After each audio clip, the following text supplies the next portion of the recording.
بسم الله الرحمن الرحيم. صلى الله عليك يا أبا عبد الله،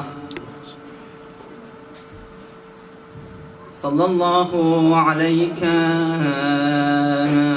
يا ابن رسول الله، صلى الله عليك وعلى أهل بيتك المظلومين.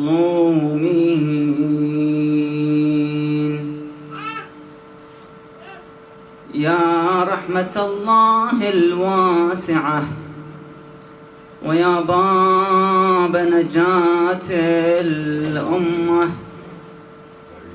ويا عبرة كل مؤمن ومؤمنة غريب مظلوم كربلاء، يا ليتنا كنا معكم سادتي فنفوز فوزا عظيما.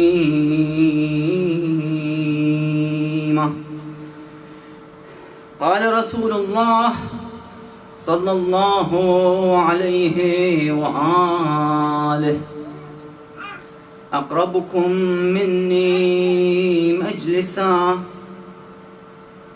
يوم القيامة أحسنكم خلقا وخيركم خيركم لأهله. صلوا على محمد وآل محمد. اللهم صل على محمد وآل محمد. The existence of every family forms the society. The family life and the people surrounding the family are part of a society that makes the whole society, the community and the society. And if the society was corrupt, eventually it will lead to the corruption of the family if they follow and pursue the corrupt society. If they disobey Allah subhanahu wa ta'ala and follow the Satan's waswasa and follow the corruption of the society. Because one of the enemies of the human being is the corrupt society, alongside the Satan, alongside the evil selfness and the nafs al-ammara. The society, if it was a society of goodness, the society of good akhlaq, morals, it will eventually become one of those societies in which produces not only the spiritual facts and aspects, but also the materials. You'll have the prosperity within the people. You'll have everyone will be in a prosperous life. They have jobs, they make new families and so forth. So it's important that the societies understand the fact of having a clean family. And that's why Islam emphasizes on the family life. And that's our topic inshallah tonight. Sallu ala Muhammad wa ali Muhammad. اللهم صل على محمد. The Holy Quran states, بسم الله الرحمن الرحيم: هو الذي خلقكم من نفس واحدة وجعل منها زوجها ليسكن إليها. Allah says subhanahu wa ta'ala that He created you from one soul and made the wife, the partner, to be as a settle down for the man, as to enjoy with her the life in all aspects with this man. The wife here plays a big role in settling down the house, and the husband, of course, he's the main person in the family, the person who brings the income and actually manages the whole house. So she basically plays the second role, in which is so important that Imam Ar-Rida Salamullah alayh, he says, وَالنِّسَاءُ إِنَّمَا هُنَّ سَكَنٌ, and indeed the women are there to settle down in their home life, to settle down the situation of the family. She brings the peace, the harmony to the family. She takes care of educating and nurturing the kids. An important role she plays at home. Because without having a family, a settled down family, then the family will end up, na'udhu billah, they'll actually separate one day. So there must be some kind of settlement. Everyone knows his duty. The borders, the lines, the red lines, not to cross it. Respect each other. إِنَّمَا هُنَّ سَكَنٌ. It's important that we retain the tranquility and the peacefulness of the house, the family. An example of one of the best houses and families on earth that Allah had ever created. The most peaceful house, the most loving and adoring house is the house of Ali and Fatima salamullahi alayhim. The best house, the best example, the best role model for all families, even for the non-Muslims to learn. Let's see what Amir al-Mu'mineen salamullah alayhi used to say about his wife Fatima. And we have to learn from these instructions and apply it to our daily life. قال علي عليه السلام عن فاطمة سلام الله عليها فوالله ما أغضبتها ولا أكرهتها على أمر. The Imam swears to God. He says, by God, by Allah, I never made Fatima salamullah alayha angry, and never made her or forced her to do something. Two important things at home. Don't get angry, and don't force the others, especially the wife, to do something. Because that is the trigger for the disputes and the gloomy situation and the bad mood at home. Don't cause any kind of anger, both sides of course, from the side of the wife and from the side of the husband, to make sure that they do not trigger any kind of anger and hatred, na'udhu billah, between each other, which will end of course in the courts and separates. فوالله ما أغضبتها ولا أكرهتها على أمر حتى قبضها الله عز وجل. She passed away salamullahi alayha from this world. It means all his life was the respect for Fatima salamullah alayha. Never made her angry or force her to do something.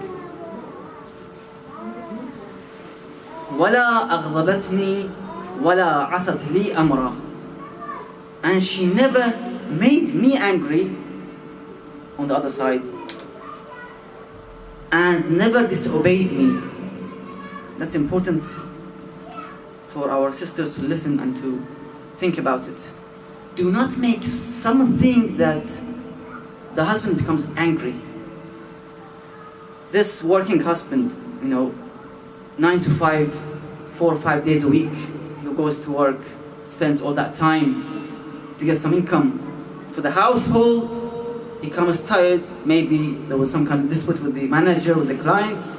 He comes back home and suddenly the missus, she triggers something and they both get angry.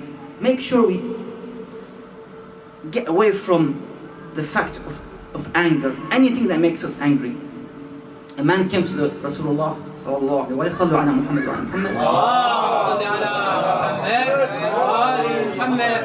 He said to the Prophet, admonish me, advise me.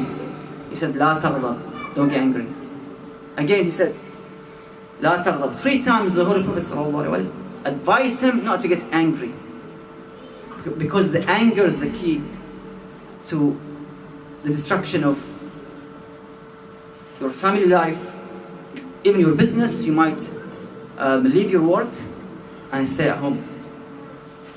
So anger never was the right choice and the right decision for anyone. You have to control this anger. It's like an alien. You have to control it. فوالله ما أغضبتها ولا أكرهتها على أمر حتى قبضها الله عز وجل ولا أغضبتني ولا عصت لي أمره. Then he said, and that's an example of a good wife as well. ولقد كنت أنظر إليها فتنكشف عني الهموم والأحزان. الله أكبر. The Imam said, when I used to come home and I was outside with difficulties, with all that anxieties, when I see Fatima, all that difficulties and problems would be removed from my heart.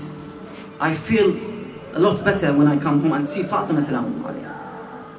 The wife must be like Fatima salamun alayha, like Fatima, to make the atmosphere of the home different than the outside, to make sure that the husband forgets about all the difficulties and anxieties of outside home, to live in peace and harmony at home.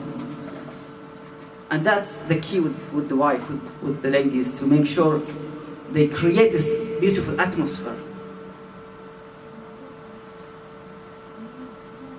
وَلَقَدْ كُنْتُ أَنْظُرُ إِلَيْهَا فَتَنْكَشِفُ عَنِّي الْهُمُومُ وَالْأَحْزَانُ. Beautiful house, an exemplar house, and a great example and role model that we have to follow in our houses, in our families. The hadith I read in the beginning of Majlis, أقربكم مني مجلسا يوم القيامة, the closest to me on the day of judgment. The person who's very close to the Holy Prophet sallallahu alaihi wasallam on the day of judgment has this attributes. Number 1, أحسنكم خلقا, to have the best morals, the best akhlaq, the best manners. Akhlaq is important in all aspects of life, not only within the family life, everywhere. With the akhlaq, you can attract the enemy to yourself. With the akhlaq, you can have more customers. With the akhlaq, you can have better life. You can basically live a healthy life. Those who get angry and shout and scream and swear, you'll see them, they have some kind of psychological or even bodily problems, illnesses. The bad akhlaq, the bad manner, brings illness to the one, let alone the punishment in the day of judgment, na'udhu billah, and the barzakh and the hereafter. The akhlaq, as the Holy Prophet sallallahu alaihi wasallam said, إن حسن الخلق أو حسن الخلق ذهب بخير الدنيا والآخرة. The khair, the goodness of dunya and akhirah is with the husn al-khulq, to have good morals. That's the success of a person, a believer. With good akhlaq, you can achieve many things. أقربكم مني مجلسا يوم القيامة أحسنكم خلقا. And the second attribute, خيركم خيركم لأهله. And the one who is closest to me on the day of judgment, the one who is good and beneficial to his family. He benefits his family in all aspects. Either the benefit, financial benefit, or moral benefit, psychological benefit, religious benefit, all aspects of benefits. If you know some knowledge, you have read some books, hadith, sit down and read for them at least once a week. You don't need just to bring them in the Husseiniya or Markaz. You can also have your own majlis at home, teach them the Quran, memorize your kids the Quran, for example, talk to them about Ahl Bayt, the stories of the Ahl Bayt Salamullah alayhim. That's some kind of benefits, and it's one of the greatest benefits that you teach them the ulum and the knowledge of Al Muhammad Salamullah alayhim. Muhammad.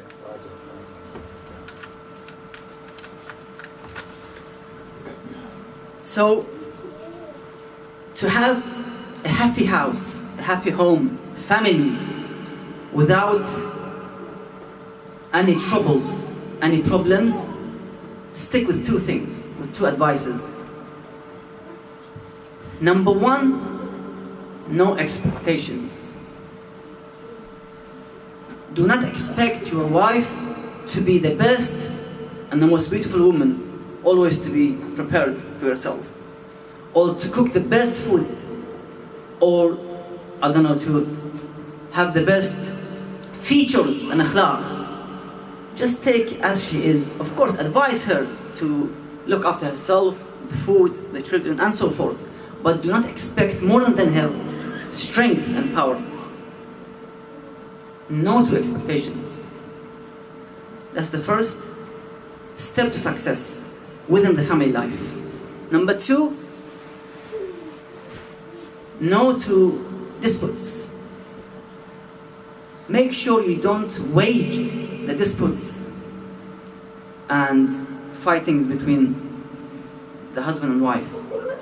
And even if there is something from the other side waging the disputes, you try to calm down and turn off this heat wave of disputes that might lead, as I've said, in the courts and separations. And the kids, of course, will be the victims of the family, the main members of the family who will pay the price.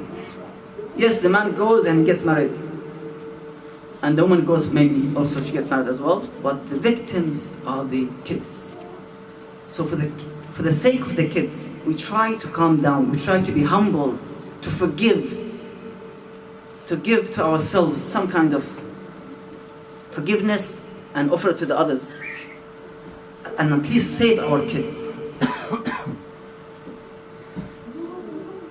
Now, a lot of debates are going on in the Western world about the family disputes, separations, breakups, about the not successful marriages, for example, failed marriages, for example, abortion.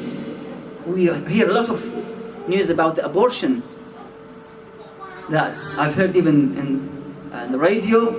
One doctor, one surgery, he used to make the abortion process every day for 30 women. This means that he was killing 30 fetuses and future human beings every day, 30. And that's haram, one of the forbidden acts in Sharia, which I have to mention now, that